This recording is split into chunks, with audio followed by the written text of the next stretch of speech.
Автобус накіроўваецца па маршруце нумар 35. Плошча Савецкая. Перад пачаткам гэтага выпуску я вас мушу папярэдзіць, што ў Вільні пачалася вясна. І само па сабе гэта не праблема, але праблема ў тым, што ў памяшканні, дзе мы запісваліся, было чуваць, як з-пад стрэшка падае талы снег і капаюць лядзяшкі. І таму, калі вы раптам будзеце чуць нейкія гукі падзення, то ведайце, што гэта не маё маральнае падзенне, а гэта гукі віленскай вясны. Прыемнага праслухоўвання. Усім добрый дзень, вечар і ноч, шаноўныя слухачы, гэта падкаст «Утульны горад», а мяне завуць Даша, а сёння мы пагаворым пра тое, чаго ў Беларусі няма. Не пра дэмакратыю, пра смецце. Гэта адзін са стэрэатыпаў пра Беларусь, не толькі нават з боку гаспадароў расейцаў і расіянак, а з боку ўсяго цывілізаванага сусвету, мне так падаецца, таму што я навучаюся ў Віленскім універсітэце, і адна з маіх выкладачак аднойчы сказала: «Так, я была ў Беларусі, у Менску, у вас там вельмі, я такая, толькі не кажыце, што чыстая». Я намагалася якраз сказаць, што чыста, а што не так з гэтай чысцінёй? Вось што не так з гэтай чысцінёй, мы сёння і пагаворым, а завятаў да мяне ў сувязі з гэтым хто? Алексей Овчинников, экалагічны актывіст, журналіст, даследчык. І хацела сказаць спецыяліст па смеццю, але гэта гучыць неяк. Можна казаць, што спецыяліст по экалагічнай урбаністыкі, зялёнай урбаністыкі. Ну вось, дарэчы, наконт таго, што ў Беларусі нейкія занадта чыстыя гарады. Калі я трапляла ў нейкія еўрапейскія гарады, у мяне не было такога адчування кантрасту кшталту: «Божа, што ж гэта ў вас тут так брудна?»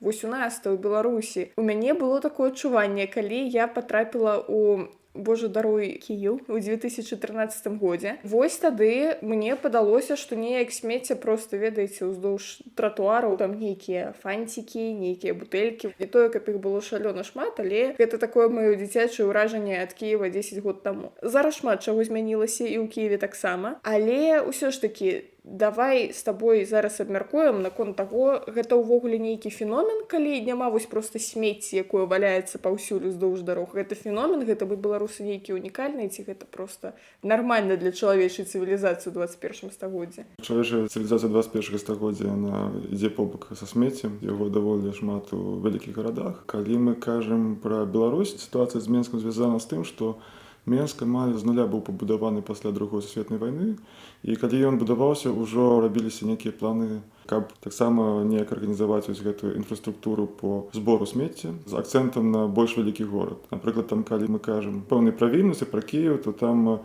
ёсць такія места, які даволі складана пункту гледжання інфраструктуры зрабіць так, каб там было лёгка смецце прыбіраць. Той же самы Падол, які з'яўляецца, кажуць, што гэта адно з самых брудных мест. Так, па Падолу даволі складана знайсці вось так вот гэтыя места для бакаў, каб можна было збіраць смецце. А Падол ён на што падобны? Проста для людзей, якія ніколі не былі ў Кіеве. Падол падобны на Падол, то есть это такія невялічкі утульная частка Кіева, якая, невялікія будынкі, двухпавярховыя, там трохпавярховыя, стаяць адзін побач другім. Невялікія вулачкі, то есть там па гэтым вулачку могуць трамваі ехаць, і калі там будуць таксама ехаць яшчэ грузавікі, якія збіраюць смецце, то гэта можа зрабіць нейкія пробкі. В Мінскам так, пашанцавала, не пашанцавала, складана сказаць. Ён зроблены так, што даволі шырокія вуліцы, і лёгка ехаць з аднаго часткі да другой, і збіраць па пуці смецце. Там, дзе на халмах гэта можа быць складана, бо перагружаны двары, там побачым даволі шмат бруду і смецця. Слухай, гэта цікава, таму што, напрыклад, у Гродні, у цэнтры, там таксама вузкія вуліцы. Напрыклад, на вуліцы Кірава там увогуле рух толькі ў адзін бок, таму што это вельмі вузкая вуліца.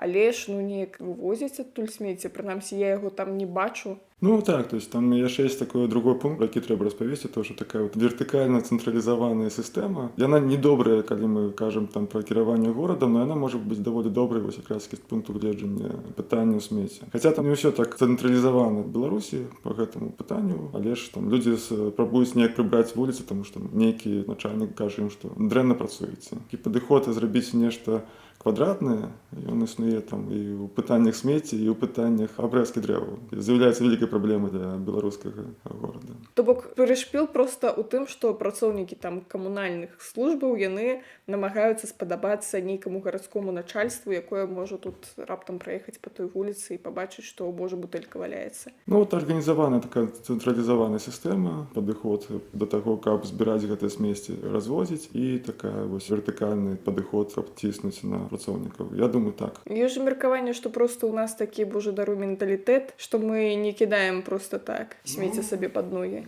Можна і так казаць, то есть, калі параўноўваць, напрыклад, Грузіі, беларусы яны будуць спрабаваць знайсці, куды яны могуць выкінуць смецце, грузіны могуць кідаць пад ногі сабе. Гэта можа быць звязана з менталітэтам, але я там бачыў за горадам даволі часта зробленыя такія нелегальныя свалкі, якія таксама адлюстроўваюць, што людзі могуць пакідаць смецце і прыходзіцца яго прыбіраць, калі прайсціць па гарадскім лесам, напрыклад, Вялікае Сцікліва, там калодзішах, мы знайдзем даволі шмат бутэлек, пакетаў. Не так шмат, як у Грузіі. Ўсё ж такі, калі ад лесу бліжэй да горада, як у нас арганізавана ўвогуле ўся гэтая сістэма функцыянавання вывазу смецця, збору смецця, то бок, па-першае, гэтым нейкія прыватныя фірмы займаюцца, ці гэта дзяржаўная гісторыя? Гэтым займаюцца прыватныя фірмы, то есть кампаніі, якія належаць дзяржаве. Каля 500 кампаній, нават індывідуальных прадпрынимальнікаў зарэгістраваны, якія могуць збіраць і вывозіць смецце ў Беларусі. Ёсць вялікія, напрыклад, у Менску гэта кампанія «Ремондис», абслуговвае некалькі раёнаў. Былі так нават спробы зрабіць такога адзінага аператара, які будзе вывозіць смецце, падзялілі паміж некалькімі кампаніямі, то есть «Ремондис», ёсць экалогія горада і дзяржаўная кампанія, якая таксама займаецца вывозам смецця. І яны ўжо там апрацоўнічаюць з палігонамі. Палігоны гэта там, дзе захараніваюцца адходы. Зараз такія самыя вялікія палігоны — это Тростянецкі, ён ужо павінен у гэтым годзе быць зачынены, але ж там знайшлі пляцоўку каля яго там на 15 гектараў, сам будзе выкарыстоўвацца як палігон для захаранення адходаў. Таксама вось у «Ремондис», што цікава, ёсць асабісты палігон, куды яны вывозяць ялінкі пасля Новага года, і таксама яны туды ж вывозяць ліству, галінкі, якія нацельнастроем аддае, і яны перапрацоўваюць, робяць з іх гумус. А палігоны, якія без ялінак, гэта як, проста выкапалі ямку, згрузілі туды ўсё смецце і засыпалі, ці як гэта? Гэта падчас планавання горада выбіраюць цоўкі, таму што трэба кудысьці смецце вывозіць, калі яго не зжигаюць, то яго трэба захараніваць. То бок яно проста там ляжыць і ляжыць? Не толькі яно ляжыць, таму што там ёсць шмат пытанняў, там трэба зрабіць так, каб яно не ўзарвалася, таму што там арганіка, калі яе проста скідаць у адно месца, то яна можа, калі яна гніе, то яна вырабляе метан. Гэта парніковы газ, калі ён скапліваецца, то можа зрабіць бух, і свалка паляціць у розныя стараны. Таму з некаторых палігонаў можна пабачыць такія трубы таршаць.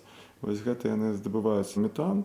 Некаторыя спрабуюць гэты же метан таксама там выкарыстоўваць недзе ў кватэрах, такія станцыі збору метану. Некаторыя проста яго вывозяць у паветра. Канешне, гэта дрэнна, калі ён выходзіць у паветра, таму што гэта парніковы газ, і ён уплывае на сітуацыю са зменай клімата. А ў Беларусі ёсць такія, якія са станцыямі здабывання метану? Вось паўночны палігон, там ёсць станцыя па здабыванню метану, там можна пабачыць гэтыя трубы. Навіта зараз яны павінны працаваць, таму што ён закансерваваны, гэты палігон, але ж там працэсы захоўваюць. Нічога сабе мы прасунуты ў гэту напрамку. Я зараз падумала, памятаеце, як у бабулі ў вёсцы вось гэтыя яблыкі ападалі, яблыкі ніхто не пазбіраў своечасова, вось іх згрузілі ў кучу, і вось яны ляжаць. А што, з іх таксама выдзяляецца метан? Яны таксама могуць з любой арганікі. Дарэчы, вось яблыкі, іх вывозяць у лес не вельмі добрая ідэя, таму што яны ўплываюць на кіслотнасць глебы і могуць пашкодзіць экасістэме лесу. Можа, лепш за ўсё рабіць нейкі сідр там з іх варэння, я не ведаю. Свінням аддаваць. Добрая таксама ідэя. Увогуле, я зараз сабе уявіла проста, як гнілыя яблыкі робяць выбух.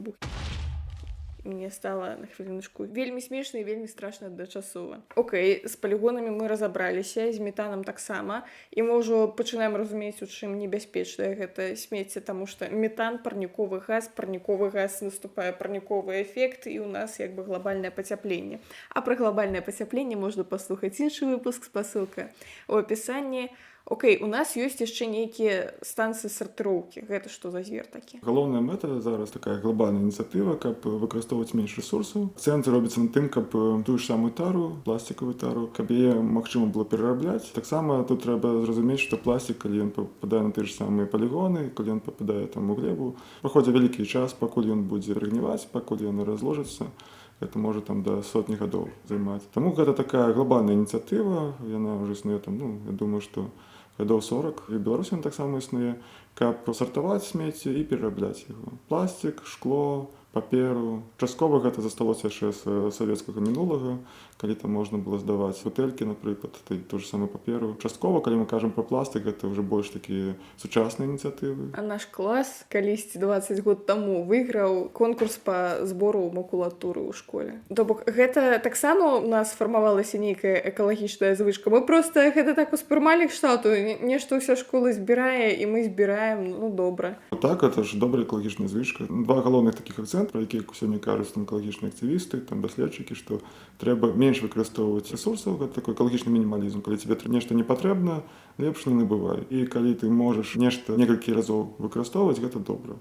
Reduce, recycle, reuse. Максімум экалагічнага ладу жыцця, якая існуе сёння. Скарачай, перарабляй. Выкарыстоўвай занова. Зноў жа вяртаемся да гэтых станцый перапрацоўкі. У мяне туды пытанне, калі яны існуюць, і гэта вельмі файная ініцыятыва, чаму ўсё смецце не едзе адразу туды, а частка чамусьці едзе на палігоны? Што гэта такое? Ёсць такой тэрмін чорнае смецце. Чорныя бакі гэта смецце, якое ўжо ідзе на палігон. Ці смецце, якое ідзе на станцыі перасартыроўкі. Нават калі ў нас стаіць бак у двары, і мы туды выкідваем пластик, даволі складана зрабіць так, каб туды не попадала іншае смецце. То есть нехта можа праходзіць міма і кідаць там свой пакет з рассартыраваным смеццем у гэты бак.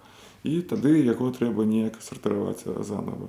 І вось аператары, яны там хутчэй за ўсё павезуць на сартыроўку. І там уже будуць яго перасартыроўваць. Альтэрнатывы гэта можа быць толькі такія грамадзянскія ініцыятывы па пераработкі, перасартыроўкі смецця. Вось чамусьці ў Беларусі яны так не прыжыліся, нават не ведаю чаму.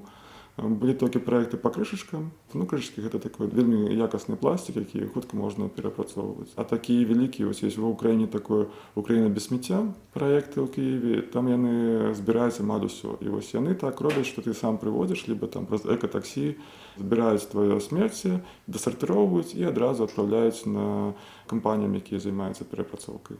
Окей, а перапрацоўка як працуе, дарэчы? Вось ёсць у нас бутэлька з-пад кока-колы, напрыклад.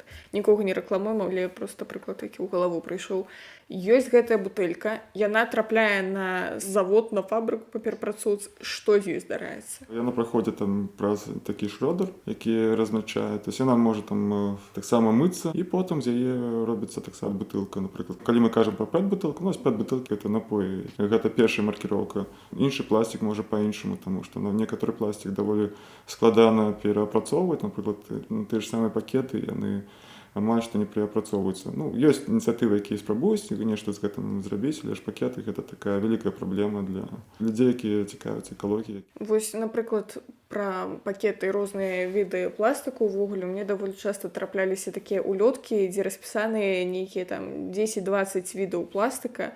Што гэта такое і навошта яно патрэбна? І давай яшчэ удагонку пытання, які пластык нармальна перапрацоўваецца, а які дрэнна? Есть такая маркіроўка, гэта такія 3 стрэлачкі, якія там дэманструюць, што пластик можа перапрацоўвацца. І тут ужо ўсё залежыць ад тэхналогій. Ну, от пэт, яны так даволі лёгка перапрацоўваюцца, але яны требуюць такіх вялікіх прадпрыемстваў, каб перапрацаваць пэт. Я ведаю, што былі ініцыятывы па стварэнню завода, які будзе пэт перапрацоўваць у Беларусі. Такого завода не было буйного, даже самый ПЭТ везли в Украину. В Грузии такая ситуация, что ПЭТ довольно часто везут в Турцию, потому что там находятся заводы. Есть іншие маркировки. Наприклад, есть такая громадянская инициатива, технология Precious Plastic. Она займається так само перепрацовкою. У невеликих покоях можна поставити такі машини, які будуть перепрацовувати пластик. Вот, ну, а вони більше працюють з категорії 2 і 5. І це різний пластик, який по-розному може перепрацовуватися. Ось у Білорусі, наприклад, тетрапаки їх не перепрацовують. Но, наколькі я ведаю, там у Чехії ёсць спробы біць так, каб тетрапак перапрацоўваўся. В некаторых краінах могуць займацца толькі пэтам, но не займацца іншай маркіроўкай. І па маркіроўкі ты бачыш, куды можна яе аднесці, напрыклад. Ёсць там маркіроўка 7, гэта іншая, но яны ўвогуле амаль што не перапрацоўваюцца. Маркіроўка 5, маркіроўка 2, давай просто прыклад прыведзем. Вось бутэлька... Бутэлька это Г1, 2 гэта крышачкі, 5 гэта ад сметаны, напрыклад, стаканчыкі. Гэта розныя склады маюць. В залежнасці ад гэтага па-рознаму ён можа перапрацоўвацца. Зразумела, для мяне зараз стала адкрыццём, што, напрыклад, перапрацоўка ці не перапрацоўка тетрапака гэта хутчэй пытанне тэхналогіі ці чагосьці такога, што тэтрапак ён такі шкодны і ужасны, што яго нельга перапрацаваць увогуле. Ну, тэтрапак складаны тым, што там выкарыстоўваецца адразу некалькі матэрыялаў. Вось гэта тая ж самая праблема з стаканчыкі, якія выглядаюць як бумажныя, напрыклад, у них ёсць вельмі танюсенькая пластикавая плёначка, і іх амаль што нельга перапрацоўваць як бумагу, напрыклад. І тэтрапак вось таксама складаны, таму што там унутры як фольга матэрыял, і трэба яго неяк там расслаіць. Ну, гэта можа быць даволі складаная тэхналогія, гэта трэба, каб людзі менавіта гэтым займаліся. Беларусь такой не мае тэхналогіі зараз. Давай тады вернемся да таго, што мы можам рабіць, калі сартуем смецце. Па-першае, ці трэба яго мыць, таму што ёсць два тыпу людзей, як у песні спадара Каржа. Адныя проста кідаюць, колу выпіў, кінуў бак для пластыка, і другі тып людзей, якія памыюць тую бутэльку з мылам, яшчэ высушаць і толькі потым кінуць у бак. Хто з іх мае рацыю? Ну, рэкамендацыя хаця б споласнуць тую ж самую бутэльку і потым уже кінуць яе ў бак. Гэта дазваляе дольш у гэтай тары праіснаваць там без нейкіх пашкоджанняў. Гэта таксама паўплывае на тое, што прасцей будзе пры сартыроўкі. Можна будзе сартыраваць, напрыклад, мытыя бутылкі, ніякіх ўжо перапрацоўваць. Ведаю таксама экалагічных актывістаў, якія кажуць, што гэта не абавязкова, таму што яны ўсё ж такі будуць неяк праходзіць праз воду, то есть яны будуць неяк мыцца гэтыя пластикавыя тары.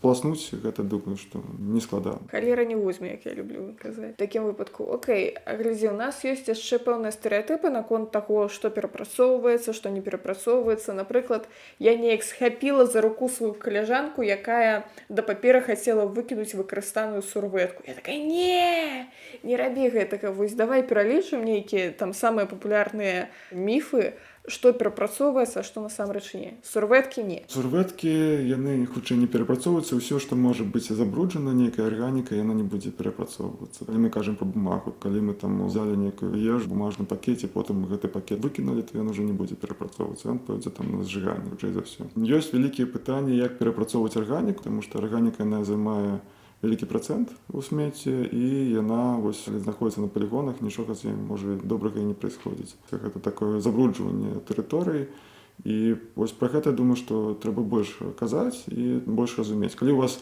ёсць магчымасць збіраць асобную арганіку і адвозіць потом бабулі там на кампостную яму, рабіце так. Ёсць такі лайфхак, што каб яна там не пахла, яе можна замаражваць. Класці ў маразілку, і яна там будзе дольшы час захоўвацца, а потым уже там на выхадных браць гэты пакет і ехаць там у кампостную. І будзе вельмі якасны кампост. То есть, ну там трэба толькі там цытрусавыя не браць, бо яны кіслыя. Геніальна. Я просто зараз успамінаю неяк сваё дзяцінства, вось у бабулі з дзядулей такога, каб яны рэгулярна выносілі смецце, увогуле не было. Усё, што не даелі, значыцца, там курам, сабакам, яшчэ камусьці свіням. І атрымлівалася, што ўвогуле нейкага смецця увогуле ў хаце не так уж і шмат. Атрымліваецца, што гэтая амаль натуральная гаспадарка, яна вельмі экалагічная. Так, яна даволі экалагічная. Чым менш у нас астаецца смецця, якога мы вывозім на палігоны, тым лепей. Сапраўднага як актывіста, ён там выносіць смецце даволі рэдка. Атрымліваецца, трымайце хрушкі уратуюць гэтую планету. Акрамя таго, каб перапрацаваць і яшчэ вывесці на палігоны, там пакінуць, у нас ёсць яшчэ варыянт спаліць гэтае смецце. Ну, ёсць таксама два такіх кірунку. Адзіныя кажуць, што смецце, якое мы ніяк не можам перапрацаваць, мы можам паліць яго так, каб атрымліваць энергію, ці нават рабіць такія РДФ-брыкеты топлівныя. Ну, гэта не вельмі добра з пункту гледжання выкідаў. Гэта можа быць добра з пункту гледжання выкідаў, калі вельмі высокія стандарты. Элементы, якія будуць узнікаць пасля таго, як мы спалім смецце, калі яны на фільтрах застануцца. Калі вось будуць нейкія пытанні з фільтрацыі, то гэта можа скласці праблемы. То есть людзі, якія жывуць калі смеццепальнага завода, ім гэта не падабаецца. Пах і там гэты дым. З другого пункту гледжання зразумела, што пакідаць іх на палігонах гэта таксама не вельмі добрая ідэя. Карацей, стаяць два крэслы, і абодва горш. Лепш за ўсё, каб гэтага смецця заставалася менш. Ёсць яшчэ такое частае пытанне, нават мае сяброўкі мне казалі: Даша, вось навошта ты сартуеш смецце, калі, па-першае, прыйдзе твой сусед і кіне гэтую торбу са смеццем несартаваным у твой пластык. І проста гэтыя твае намаганні, яны пойдуць прахам. Навошта ты гэта робіш? Навошта я гэта раблю? Ну, таму што гэта дапамагае весці экалагічны лад жыцця і адчуваць, што ты пацішся аб наваколлі. Думаю, так. Ну, тут такая ситуацыя, вось гэта гісторыя пра адзіны аўтамабіль, які збірае смецце ў горадзе. Маецца на ўвазе распаўсюджаны стэрэатып слэш-пытання пра тое, што смецце з усіх бакаў забірае адна машына, і гэта шмат хто бачыў, і таму шмат хто не бачыць матывацыі збіраць смецце кшталту. Гэта проста бессэнсоўна. Я вот пытаў калісьці у спецыялістаў з кампаніі «Ремонтис», чаму так адбываецца. Яны кажуць, што ўсё добра, так, беларусы даволі актыўна сартуюць смецце, але ж ёсць людзі, якія таксама ў гэтыя бакі выкідваюць агульнае смецце, і так ці інакш яно хутчэй за ўсё пойдзе на пераапрацоўку. Гэта не патрэбна, каб так было. Напрыклад, тое ж самае шкло, яго лепей збіраць асобным. Але ж час і час такое адбываецца. Ну і вось, на мой погляд, вырашэннем добрым будзе, калі будзе існаваць не такі прынцып, як зараз там в Украіне, Украіна без смецця. У Расіі ёсць праекты, там, музей мусора ў Екатеринбурге ці пераработкінская ў Санкт-Петербурге, напрыклад. Нават у Грузіі ёсць ініцыятыва парк Армінда, куды ты можаш прынесці свае адходы, пэт-бутылкі, пластик, і яны яго збіраюць і ўжо адводзяць пераапрацоўшчыку. Гэта самы лепшы варыянт. І вось тады ты разумееш, навошта ты складаеш усё асобна. То есть, таму што ты прынёс гэта людзям, ты бачыш, што яны асабістыя кантэйнеры ўсё это складуюць, і як яны потым гэта адвозяць уже на пераапрацоўку. Зразумела. А як вы думаеце увогуле, што ў галаве ў гэтых людзей, дзе ну вось бак, на ім, значыцца, расійскім па зялёным напісана пластик. Навошта людзі бяруць і кідаюць туды сваё несартаванае смецце? Чытаць не ўмеюць, ці што? Ну, гэта можа быць по-рознаму. Нехта можа нават ратаваць дома смецце, там, яго стрэс, он там хутка бегае, каб выкінуць смецце і проста кідае. Гэта... Ёсць людзі, якія па складанаму характару, яны не падтрымліваюць увогуле гэтай ініцыятывы, лічаць, што ўсё гэта глупства і гэтак далей. Розны падыход ёсць у людзей. Добра тое, што вось людзі больш цікавяцца тым, каб больш экалагічна арганізаваць сваё жыццё. Збольшага беларусы зараз уже гатовы сартаваць смецце.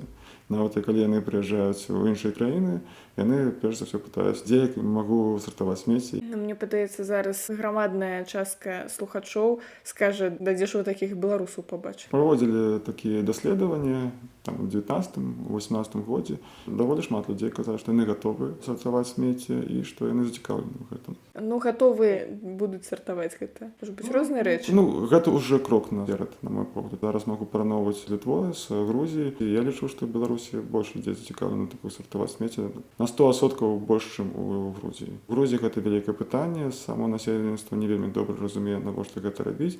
І так і здзіўляецца, калі людзі гэта робяць. В Украіне, напрыклад, людзі вельмі зацікаўлены ў сартаванні смецця. То есть, Кіев вялікі горад, там таксама можна пабачыць у баках для пластык чорныя смецце, чорныя адходы, так што тое, што не сартавана. Яшчэ тады пытанне пра Вільню. Вы бачылі тут такія бакі цікавыя, якія такія паглыбленні ў зямлі, вельмі глыбокія, туды ўсё скідваецца, а потым праязджае машына, як такі пад'ёмны кран, яны забіраюць гэтыя грамадныя мяшкі з-пад зямлі. Гэта што за дзіва дзіўнае? Гэта такія вось праекты по каб прасторы горада лепей працаваць, таму што вось гэтыя бакі, яны ж таксама займаюць месца, на іх месца магла б, напрыклад, там стаць машына, там можна было пасадзіць дрэва. То есть з інфраструктуры горада працуюць па-рознаму. Трэба разумець, што нават праца з адходамі не тое, што яна такая зачынена, усе разумеюць, як гэта рабіць.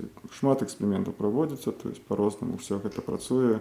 І вось я думаю, што гэта адзін з такіх эксперыментаў, як была большая прастора і можна было выкарыстоўваць то, што знаходзіцца пад узроўнем зямлі. Ці ёсць яшчэ момант, што усялякія бадзяжныя вароны не калупаюцца там, таму што гэта з крышкамі зверху ты адкрываеш, закрываеш.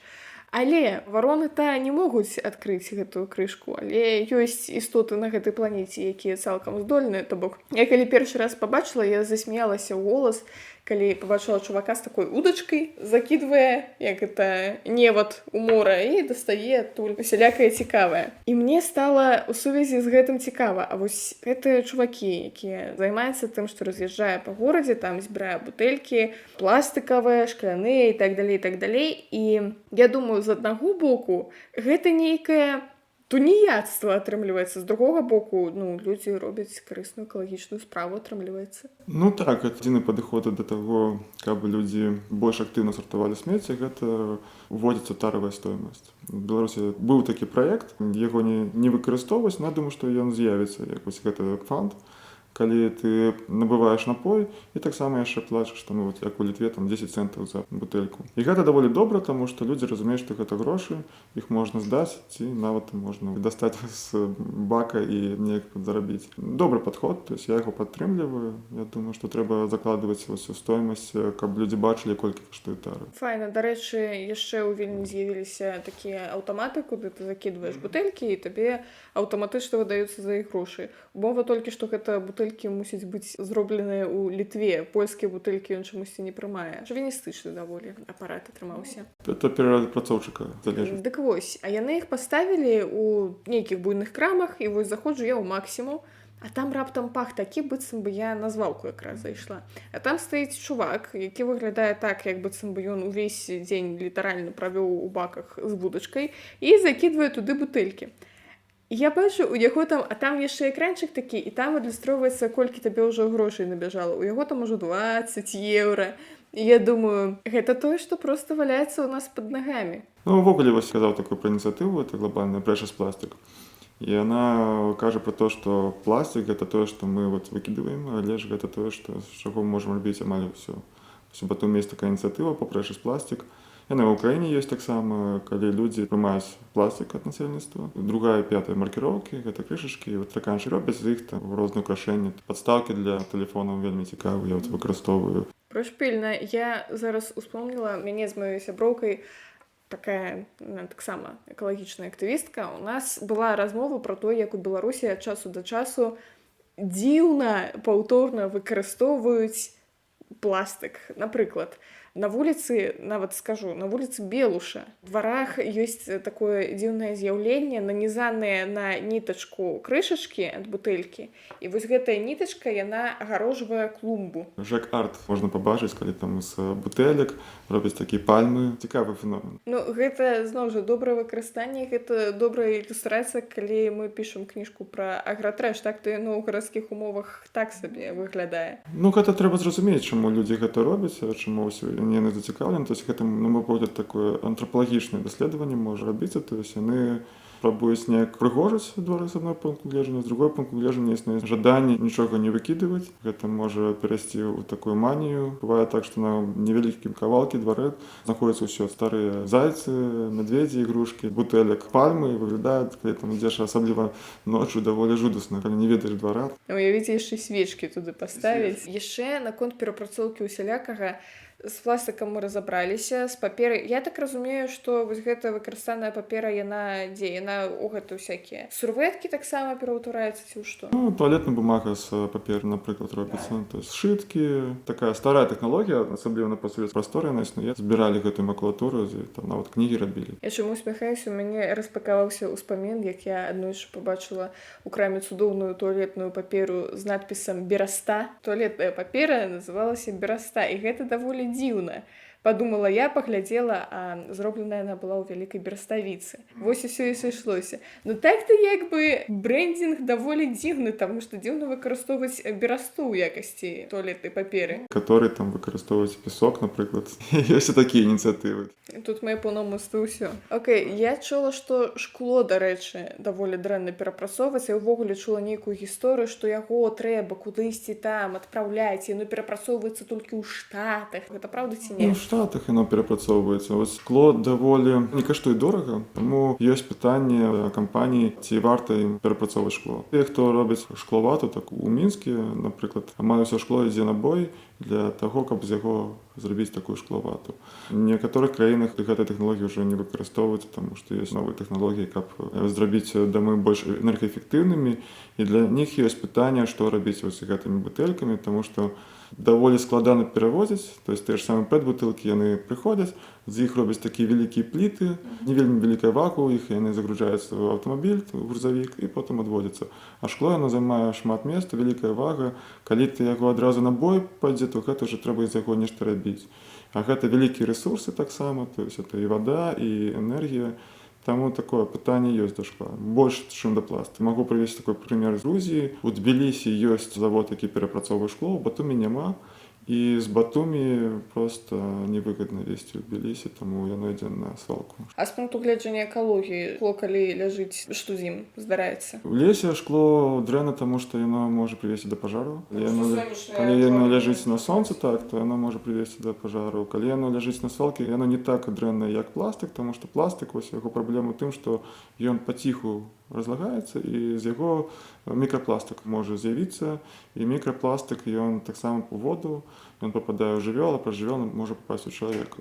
І пакуль невядома, як ён паўплывае на людзей, сёння мікрапластык. Гэта толькі даследаванне праводзіцца, гэта такая даволі новая праблема. Шкло, яно будзе заставацца, паціху будзе таксама разбівацца, і это не вельмі добра, калі шмат яго знаходзіцца ў адным месцы. Гэта таксама можа паўплываць на, напрыклад, пад ім можа знаходзіцца арганіка, больш метану будзе з'яўляцца, таму што яна будзе бразіць, метан ніяк не будзе выходзіць. А ці можете распавесці, што на фабрыках перапрацоўкі здараецца з гэтым шклом? Таму што проста з пластыкам я зразумела, яго можна порубіць на кавалачкі і далей у шлях.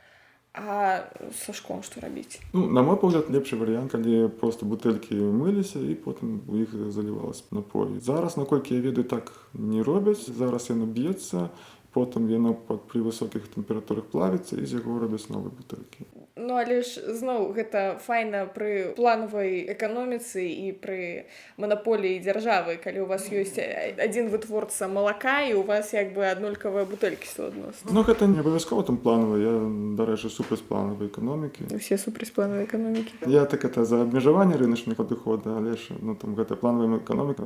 Добра, калі яна існуе і з разуменнем, што адбываецца. Стандартызацыя, яна таксама можа існаваць. Гэта пункту гледжання экалогіі. Добра, калі мы прыйдзем да нейкіх стандартаў, каб мы маглі некаторыя рэчы выкарыстоўваць па некалькі разоў. Гэта датычыцца нават зарадных прыстрояў для тэлефону. Калі мы будзем выкарыстоўваць адзіную зарадку для розных прыстрояў, я думаю, так. То же самае з шклом, з бутэлькамі. Да некага стандарту можна прыйсці, на мой погляд. То бок мы можам тэарэтычна накласці абавязак на ўсіх вытворцаў рабіць бутэлькі аднолькавай формы і сказаць: я разумею маркетинг, вы розныя проста налепкі. Я думаю, што добра, калі яны дамовяцца аб гэтым. Калі гэта ідзе па вертыкалі, гэта ўсюды будзе ўспрымацца як нейкі прымус, і людзі не будуць рабіць гэта з разуменнем, навошта гэта робяць. Ёсць такія крафтавыя, напрыклад, півавары, якія збіраюць свае бутэлькі назад, потым іх выкарыстоўваюць. То есть ты набыў у краме, напрыклад, нейкае піва, нейкі напой, і потым прынес ім бутэльку, яны казалі добра, і ты не выкарыстоўваеш новую бутэльку, тому што яны моюць, робяць наліпку. І я думаю, што гэта, дарэчы, гэта вельмі добры маркетавы падыход, таму што гэта прываблівае да гэтай крамы. Яны будуць хадзіць толькі ў гэтую краму, прыносіць гэтыя бутэлькі, і ім будзе, напрыклад, менш грошай яны будуць плаціць за тое, што піва, напоі. Ёсць такая ініцыятыва My Cup, Please. Прыходзіш у кавярню і кажаш, што, калі ласка, мой купачак, налейце каву, і гэта будзе каштаваць менш. На 15 центаў, на 20 центаў можа каштаваць менш. То ж самае можна рабіць з бутэлькамі, калі ты ходзіш у нейкія крамы. У бар прыходзіш проста, бармен віскі сода. Помніла зараз у грудні ў кавярні допіў, дарэчы, 10% зніжка людзям, якія прыходзяць са сваім кубкам. Прычым у незалежнасці ад таго, ці яны бяруць каву з сабой, ці яны тут будуць яе піць. Проста гэта як падтрымка таго, што ты не выкарыстоўваеш аднаразовыя стаканчыкі. Я проста зараз падумала, што нешмат логікі, калі чалавек шталту я буду піць тут, і як бы табе ці ў твой кубак нальюць, парцаляны вывозь, ці ў свой кубак нальюць, а якая розніца? Гэта як падтрымка выбара чалавека, то, што ён ходзіць са сваім кубачкам. Калі ён будзе набываць недзе на вуліцы кофе, таксама ён не будзе выкарыстоўваць аднаразовыя стаканчыкі. Некаторыя кампаніі, прадпрыемствы робяць сваю палітыку так, арганізуюць, каб паўплываць, каб людзі вялі больш экалагічны лад жыцця. Вось гэта адзін з падыходаў такіх. Я лічу, што гэта вельмі добры. То бок чыста матываваць людзей хадзіць паўсюль са сваім кубкам. А вось наконт зарадкі ты яшчэ сказала, я так кінула поглядам, паглядзела, што ў мяне тут USB-дрот, таксама Type-C, так, зарадка ад ноута новая Type-C, тэлефона Type-C, і з помстай падумала пра ўладальнікаў айфонаў, якія паўсюль носяцца са сваімі гэтымі зарадкамі, як з пісанай торбай. Увогуле, наконт усіх гэтых дроцікаў, наконт усіх гэтых зарадкаў, што з імі здараецца, як перапрацоўваюцца яны, напрыклад, калі ў мяне нейкі дрот разаварваўся, я такая, у сметніцу яго. Ну, гэта залежыць ад таго, як ён вырабляўся. Есть такі два падыхода з пункту гледжання эканомікі. Ёсць лінейная эканоміка і цыркулярная эканоміка. Лінейная эканоміка, яна кажа пра то, што там ужо у саму рэч нейкі такі час яе выкарыстання закладзены. То есть яна можа працаваць 2 гады, гэта добра, калі 2 гады, можа паўгады і год, потым яе ўжо трэба выкідваць. І гэта робіцца для таго, каб чалавек пайшоў і заплаціў за новую рэч. І ёсць такі падыход, як цыркулярная эканоміка. Вось яны кажуць о том, што гэтыя рэчы будуць каштаваць больш, але ж яны будуць больш якаснымі.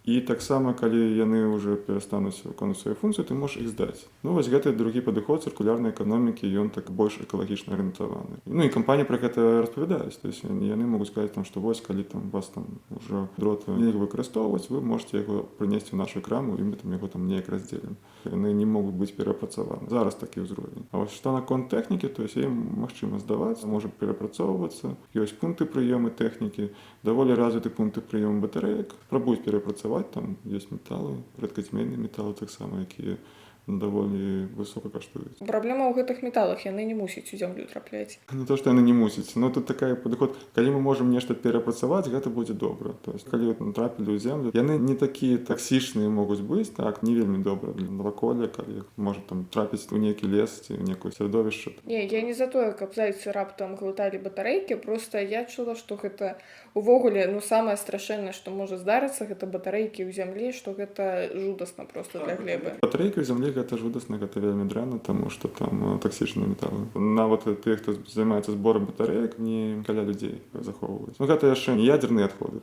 Ну, як любы таксічны адход, то есть ён можа накаплівацца ў арганізме, прыводзіць да таго, што ён перастане добра працаваць. Зразумела, таму, калі, шаноўнае гаспадарства, вы раптам пачалі хварэць ад любой фігні, паглядзіце, ці няма ў вас бурышча старых батарэек недзе для падушкі. Тут трэба разумець, што гэта мы кажам пра такія вялікія размеры, то каля падушкі ляжыць улюбленая батарэйка, якую нельга выкінуць, то можа яна так дрэнна не паўплывае на стан. Зразумела, што калі іх там накапліваць, вялікая колькасць, лепей іх возіць. Дарэчы, ёсць яшчэ трэба казаць пра такія адходы, як медычныя адходы. Вось такая вялікае пытанне, таму што в Беларусі было некалькі ініцыятыў па збору медычных адходаў. І вось калі яны пападаюць на палігон, калі яны пападаюць лес, там нават проста нехта проста іх выкідвае, гэта вельмі дрэнна, таму што усе гэтыя медычныя адходы яны потым могуць папасці ў воды, у грунтовыя воды, папасці да жывёл, да арганізму чалавека і вельмі дрэнна паўплываць на яго стан. І таму вось усе старыя таблеткі, не стоит іх выкідваць у смецце, лепей знайсці магчымасць неяк. Можна прынесці проста ў паліклініку, калі ніхто не ведае, дзе іх збіраюцца, і казаць, што вось я медычныя адходы. Гэта вялікае пытанне, гэта... Ну, яшчэ адна справа, гэта пра тэрмінаваны працтамол.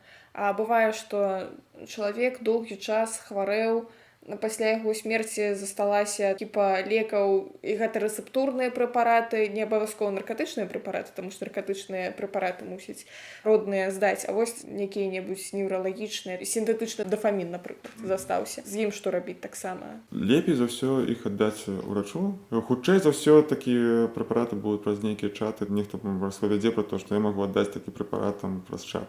Ну, я сустракаўся з такімі варыянтамі, я думаю, што гэта не вельмі добра, но гэта таксама адна з магчымасці. Ну, лепей усяго аддаць рачу, паліклініку, неяк так, я думаю. Зразумела, мы такое вельмі не ўхваляем, насамрэч, рэцэптурныя прэпараты раздаваць усякім людзям, якім рэцэпты не выпісалі. Ну, калі яно апынецца ў смецці, гэта будзе дрэнна.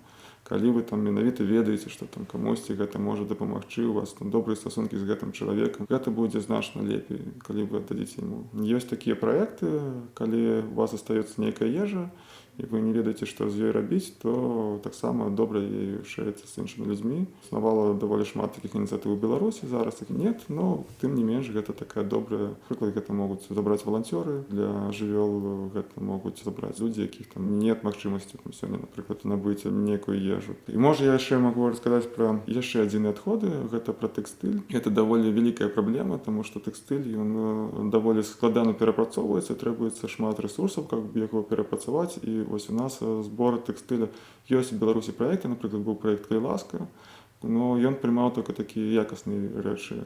Чырвоны крыж таксама прымаў розныя рэчы. Тэкстыль лепей таксама не выкідваць смецце. Калі ў вас засталіся там старыя майкі, якія ўжо можа нікуды не ідуць, можаце прайціся там да гаражэй, владары аўтамабілі, якія там нешта робяць, і заўжды гэтыя драпкі могуць быць патрэбны, там, потым яны могуць там, іх спаляць уже, які яны будуць больш прамасленыя.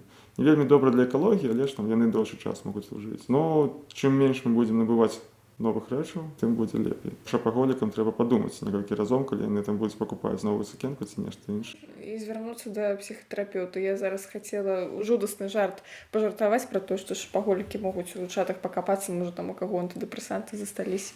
І не ўхваляем такую фігню. Окей, з майкамі яшчэ зразумела, а ў мяне засталіся разарваныя ўшчэнт шкарпэткі. Ну і же нават сорамна несці да чувакоў за гаражамі. Можна паспрабаваць іх аддаць уже чырвоны крыж, ну калі ўжо там зразумела, што іх ніяк будзе выкарыстоўваць, ну трэба неяк прыдумаць, што з імі зрабіць. То есть, ну, пэўна смецце тады ўжо, калі ўжо шэнт і ўжо нікаму, то тады ўжо так. Бывае, што моль паесці. Калі ўжо нельга знайсці, як гэта можна зрабіць, То няхай даядае. ну так, няхай даядае, гэта будзе добры варыянт. Ось я зараз прыдумала, што рабіць з разарванымі ўшчэнт шкарпэткамі. Можна з іх зрабіць лялькі такія на руку. Так, вось гэта такой даволі цікавы праект, і шмат людзей нават з пункту гледжання псіхатэрапіі яго выкарыстоўваюць. Гэта такі апсайклінг, гэта калі старыя рэчы мы неяк іх даем новае жыццё з пункту гледжання арт-аб'ектаў. Вельмі цікава, у меня ёсць знаёмы, які збірае музыкальныя інструменты, робіць музыкальныя інструменты з таго, што ён знаходзіць у сменніцах. Ён ходзе, збірае, і ў ім зацікаўлены людзі кажуць, думаў, што гэта можа гучаць. Ён робіць з іх музыкальныя інструменты, грае канцэрты. Прыдумала, куды гэтыя лекі ўсе. Мусіць ісці, ведаеце, такія трашчоткі. Можна проста ў нейкую слоік нейкі засыпаць туды лекі. Няхай яны там трусяцца. Галоўныя сіропы туды не заліваць ад кашля. Галоўнае, каб яны потым ніхто іх не выкінуў. Окей, ну давай тады падсумуем наконт усялякіх класных звычак. Што нам рабіць, каб нашы гарады заставаліся такімі чыстымі і прыгожымі, і што нам рабіць са смеццем трэба, а чаго нельга ні ў якім разе. Каб яны засталіся чыстымі і прыгожымі, трэба, каб было менш смецця. Менш смецця адбываецца тады, калі мы менш набываем рэчаў. Можна некалькі разоў падумаць перад тым, як вось нешта новае. Таму я раю неяк спыніць свой кансюмерістка-шапагалічны падыход да жыцця і больш мець стасункі з сябрамі. Можа, у них ёсць тое, што цябе сёння патрэбна, і яны могуць цябе аддаць гэта за даром. Так што гэта вельмі эканамічна і экалагічна. Ну, увогуле экалогія і эканоміка ідуць разам. Я думаю, што добра, калі ў нас з'явяцца вось такія ініцыятывы ў Беларусі, накшталт Precious Plastic, Украіна без смецця. Толькі на аператараў торсыр'я гэта нельга палагацца. Гэта не тыя людзі, якія робяць гэта Дзеля ідэі. Яны зацікаўлены, но гэта ж так прамысловы ўзровень. Вось мы насамрэч можам сартаваць амаль усё. Таму, калі такія ініцыятывы з'явяцца, гэта будзе вельмі добра. Я ведаю, што ў Мінску было некалькі ініцыятыў па вормакампостарам. Гэта калі збіраецца арганіка, яна перапрацоўваецца, і потым з гэтага атрымліваецца кампост, які нават можна прадаваць. Добры такі бізнес-праект. Зараз, наколькі я ведаю, іх няма. Неяк так цікавіцца рознымі праектамі, удзельнічаць у них, і я думаю, тады ўсё будзе добра. То есть, не думаць, што вось гэтая заслуга такіх чыстых вуліц, гэта заслуга там дзяржавы. То есть, гэта залежыць ад нас, па-першае. Разумела, карацей, выснова такая. Фармуем сацыяльныя сувязі, каб можна было нешта ў кагосьці пазычыць, нешта камусьці аддаць, асабліва з фермерамі, якія трымаюць хрушкаў. Супер. То есть, я думаю, што кантакт з фермерамі гэта вельмі добра, таму што будзе заўжды нейкая свежая садавіна, агародніна, і вельмі цікава з тымі ж самымі хрушкамі ўзаемадзейнічаць. Окей, на гэтай пазітыўнай ноце я прапаную скончыць наш падкаст. Дзякуй вялікі спадар Алексей, што завітаў да мяне сёння. Дзякуй цябе. Шаноўнае спадарства, падпісвайцеся, калі ласка, на наш падкаст, ставьте лайки, зорачкі, усе астатнія прыемныя адзнакі і сартуйце смецце. І мы з вами хутка пачуемся. Набывайте поездные билеты